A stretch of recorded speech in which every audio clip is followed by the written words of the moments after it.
Labas rytas. Baimė apskritai kažką daryti arba kažkokia nepaaiškinama baimė kažkam, kur mes net nesuprantam, kodėl tą baimę turim, bet jinai yra. Bet kokio tipo baimė lengviausiai yra prisijaukinama, einant ją pažinti. Labai svarbu visame procese išlikti švelniam savo. Tai yra, jeigu jūs labai bijot aukščio, ar staiga lipsit į patį aukščiausią pastatą, kad su aukščiu susipažintumėte ir pažvelgtumėte jam į akis, tai jūs tame procese bus labai daug agresijos prieš jūs pačią. Agresijos prieš tai, kaip jums yra dabar. Tai bet kokiame savęs pažinimo kelyje svarbu nepamiršti, kad su kuo mes ten einam, o einam pačios su savimi, tai svarbu nepamiršti švelnumo savo ir atjautos savo. Mes turim nuolat atjausti save. Priimti tai, kur esame, o esame ten, kad bijome eiti į mišką. Bet žinome, kad tai mums taip pat labai stipriai teikia daug terapinių įvairių gerybių ir mes norime eiti į mišką. Tai mes žinom savo tikslą, mes norim gebėti mėgautis mišku, bet mes atjaučiame ir gerbiame, kur esame dabar. Tai yra, mes bijome miško. Kaip prisijaukinti baimę, gerbiant ir atjaučiant save po truputį. Panašiai kaip ir su sportu. Jeigu jūs pradedate sportuoti ir jums treneris sako, dabar turit padaryti 200 prisitraukimų, tai jūs turėsit paskelbti savo karą, kad tuos 200 prisitraukimų iš savęs išgręžtumėte. Ir jūs tikriausiai persitemptume raumenis ir jums skaudėtų ir jūs galbūt stipriai susižeistumėte. Ir iš vis pajustumėte didelę nemeilę savo, kad jūs taip nesugebate jų padaryti. Tai mes sportą pradedam saiką nuo 1 ar 2 prisitraukimų pirmai dienai. Ir po savaitės pastebim, kad galėjau 5 padaryti. O dar po savaitės 7 arba 10. Ir mes nejaučiame, kaip tai, kas atrodė neįveikiamas, taiga pasidaro savaime suprantama. Lygiai taip pat su baime. Pradėkit po truputį tai, ką jūs galite sau leisti, bet kas būtų daugiau iššūkis, negu yra dabar. Tai yra, jeigu dabar, pavyzdžiui, jūs einate į mišką ir jums baisu ir jūs einat būtinai tik su suaugusiu žmogumi, tai kaip jums eiti vienai, tai, ką jūs pastebėjot, pavyzdžiui, kad gal man pasimti kažkokį dujų balionėlį, kad man būtų saugiau, tai taip, pirmais kartais pasimkit dujų balionėlį ir išeikit pasivaikščioti su dujų balionėliu ir pažiūrėkit, kaip jūs jaučiatės. Ir jeigu jūs jausit, kad jums patogu su dujų balionėliu vaikščioti, tai po kažkiek laiko galbūt dujų balionėlį, vietoj to, kad laikot į kišeniai ir jis iškart po ranka, galbūt jūs jį nukelsite į krepšį, kuris jau būtų, jūs vis tiek su juo, bet jisai krepšyje ir jau nėra taip arti ir taip lengvai pasiekiamas. Galbūt dar po kažkiek laiko taip pasivaikščius ir pajutusi, kad dabar aš galiu dar kitą žingsnį žengti. Jūs tą dujų balionėlį, pavyzdžiui, pastatysite miške prie medžio ir apsižiūrėjusi aplinkui erdvę ir ratą, sakysite, aš nueisiu į priekį 100, 200, 300 metrų, pasivaikščioti ir grįšiu atgal. Ir jūs suvokėt, kad jūs žinot, kad turit dujų balionėlį, jisai yra, jūs žinot lengvai kaip jį rasti, bet jums iki jo, kokios 2 minutės kelio. Galbūt iš pradžių tai bus tik minutė, galbūt iš pradžių jūs tik padėsite jį, ir net niekur per daug nuo to medžio neįsite, bet aplinkui ramiai pasivaikščiosite. Tai yra susipažinti su baime, kas jums labai baisu, bet taip pat atjaučiant save tame procese, kad nepaliekant savęs, jūs einate kartu su savimi ir jūs atjaučiate, kaip jūs jaučiatės ir jums tai yra šventa tam tikrą prasme. Jūs iš to nesišaipote, jūs savęs neprievartaujate, neverčia savęs daryti tai, ko šiuo metu nesate pasiruošusi daryti. Ir taip po truputėlį jūs galite atstumą tarp jūsų ir dujų balionėlio didinti ir galbūt ateis tokia diena, kai jūs suvoksit, kad jūs į mišką galite eiti be dujų balionėlio. Bet tai yra procesas mažais žingsneliais, kiekvieną kartą atsigręžiant į save, kaip jūs tame jaučiatės. Lygiai taip pat, kaip kai mes veikiam iš impulso arba reflekso, kai labai stipriai kažko norim, mes galim taip pat mokytis atidėlioti impulsą, tai yra tai, kas ateina pas mane, ateina nors kažką labai padaryti, ateina baimė, ateina nerimas ir mano atsako į tai veiksmą. Mes galim savo,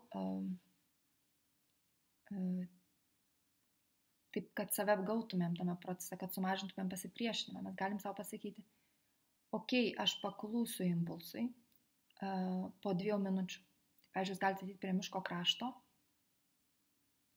įeinat į mišką ir jaučiat baimę, be balionėlio ir jūs sakote savo, gerai, aš išeisiu iš miško, nes man čia baisu, bet aš tai nukeliu 2 minutėm. Tas 2 minutės, aš čia visai netoli kelio krašto, kur aš girdžiu mašinas, gal net matau mašinas, aš čia pabūsiu 2 minutės ir tas 2 minutės jūs stebit, kas vyksta jūsų kūne, jūs stebit pojūčius, jūs stebit, kaip kojos tiesiog nori savo valia jūs išnešti iš miško, kaip jos tarsi patampa savais organais, kurie patys išeina iš miško ir nesupranta, kodėl ten kūnas atsilieka ir neina kartu. Pastebėkit, kaip širdis galbūt labai labai stipriai plaka. Pastebėkit, kaip jūs nevalingai dairotės aplinkui. Jūs tas 2 minutės tik tai stebit savo pojūčius. Ir jūs savo pasakėt, aš iš miško išeisiu, nes aš jaučiu didelį norą išeiti iš miško. Po 2 minučių. 2 minutės pabūnu ir išeinu. Ir tas 2 minutės stebit savo visus kūno impulsus išeiti iš to miško, kaip jums reiškiasi baimė. Ir po tų 2 minučių nusprendžiat, ką jūs norite daryti. Jūs galite iš tikrųjų iš miško išeiti ir daugiau į mišką nebeiti. Jūs galite pajusti, kad tie pojūčiai buvo labai stiprus ir jie truputėlį aprimo. Kažkas, ką aš galiu toleruoti ir pasilikti čia dar 5 minutės ir gal nutolti dar 50 metrų toliau į mišką. Toks nuolatinis, čia galioja ne tik baimėm, čia galioja apskritai visiems jausmams, kai mes pajutę jausmą ir jo nepakantumą jam kūne, mes iškart norim veikti ir kažką daryti. Tai mes čia išmokstame auginti laiką tarp impulso ir atsako. Ir tai veikia bet kokioje gyvenimo situacijoje, kai mes norim rėkti, kai mes norim nerimauti, kai mes bijom kažko, kai mums kažkas labai nemalonu, kai mes iš spaudimo aplinkos tarsi iš manęs laukia atsakymo, pasakom taip, nors norėjom pasakyti ne, tai galioja bet kam. Mes išmokstam tam impulso ar atsako susikurti laiko erdvę, kurioje mes galime apspręsti sąmoningai, kaip mes norim ten pasielgti, o ne impulso vedami. Tai yra 2 tokie būdai. Vienas su dujų balionėliu, nuolat tolinant dujų balionėlio vietą tarsi nuo savęs, palaipsniui, labai iš lėto, kas savaitę, pajutus, kad jūs jau galite kitą žingsnį žengti. O kitas būdas, tarsi įeiti iškart į mišką be dujų balionėlio, tik tai jūs pasiliekate ne kažkur ten vidury miško, o visai šalia, jūs vis tiek matote ir kelią, ir girdite garsus ir panašiai. Ir jūs savo sakote, okei, aš į mišką einu ir žinau, kad jaučiu baimę ar noriu išeiti, aš išeisiu po 2 minučių. Ir duoti savo 2 minutės miške išjausti, ką jūs jaučiate. Išstebėti kūną, kaip jūsų kūnas, kaip baimė jums reiškiasi tame kūne. Ką jūs tuo metu jaučiat, kas vyksta, ar jūs sustingstate, ar jūs kaip tik tarsi nenustykstate ir jums nori eiti, judėti iš ten greičiau, ar širdis kalatojasi. Kaip jūs tai jaučiate kūne. Ir pabuvus tas 2 minutės, pastebėjus savo pojūčius, tai yra juos pradėjus išleidinėti iš kūno, paleidus, leidus jiems būti, paleidus juos, jūs tada apsprendžiat. Ar jūs jau grįžtat namo, ar jūs dar, pavyzdžiui, paeinat 50 metrų ir sakot, gerai, aš grįšiu, čia dar galiu pabūti po 2 minučių, jeigu tas impulsas bus stiprus išeiti, išeisiu. Bet jūs vėlgi nuolat gerbėte tame procese save ir atjaučiate save. Jūs nepaliekate savęs. Kažkada galbūt mus kiti žmonės yra palikę, norint ar nenorint, visai nesvarbu, bet mes galime įsipareigoti patys savęs niekada nepalikti. Aš buvo kažkokia praktika mūsų grupėje jau seniai, man atrodo, kai reikėjo susirasti savo mažos nuotrauką, kur jums kokie 2-3 metukai, kai jūsų žvilgsnis į pasaulį dar nepakeistas pasaulio, arba nutikėtina labai mažai dar pakeistas pasaulio, kur žvilgsnis tikintis ir pasitikintis, kad jūs turit vietą, kad žmonės jūs myli, kad visi jūsų čia laukia, kad jūs esate reikalinga. Ir tą nuotrauką turėti prie savęs ir reguliariai ją žiūrėti, kai reikia priimti sunkius sprendimus, pavyzdžiui, kai jūs bijot. Ir kai reikia priimti sunkų sprendimą, jūs pažiūrite nuotrauką, žinot, dėl ko tai darot.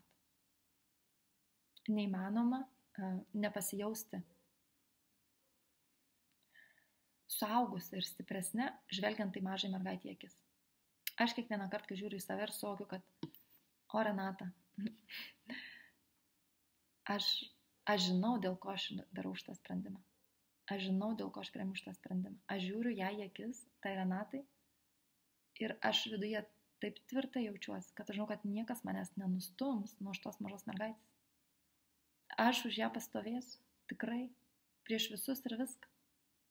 Kažkada negalėjau, kažkada sugalvojau ten daug visokių keistų strategijų, kaip už ją pastovėti, iš savo 2-3 metų gebėjimų. Bet šiandien, tai, o Dieve, už tą mergaitę aš galiu pastovėti. Ir pastovėsiu. Tai va, tai galit eidama į iššūkius taip pat turėti savo mažos nuotrauką savim. Nebūtina jos tikros, galite telefono ekrane, pavyzdžiui, turėti. Ir ją pasižiūrėti prieš einant, žinot, kam jūs atsiskaitot. Ir tada iškart savaime pasidaro jau daug stipriau, nes jūs negalit neišvengiamai nesuvokti, kad dabar jūs esate didelė, aukšta, stipri, suaugus moteris, o ta mergaitė 2-3 metų, kai jinai žiūri su tokiu pasitikėjimu, su tokiu žinojimu, kad jos poreikiai bus atliepti, kad jinai reikalinga, kad jinai rūpi kažkam, kad kažkas ją pasirūpins, kad tai duoda vidinį jėgų pliūpsnį savaime. Kai mes sakom, kad kažką darom dėl savęs, dažniausiai darom dėl savęs, kaip suaugę, mes net nurašom pačią prasmę kažko dėl savęs daryti, tai mums tai neįprasta. Bet kai mes žiūrim tai mergaitį į akis ir mes suvom, kad darom dėl savęs, tai yra dėl jos. Pateisint tą žvilgsnį į pasaulį, pateisint tą lūkestį, kad pasaulis iš tikrųjų draugiška vieta, tavim kažkas rūpinasi. Mergaitė, tavim rūpinuosi aš. Tai padeda, einant į visokius pasikeitimus, nepamiršti savęs, nepamiršti, kas eina su mumis, ką mes vedamės nuolat už rankos. Sėkmės.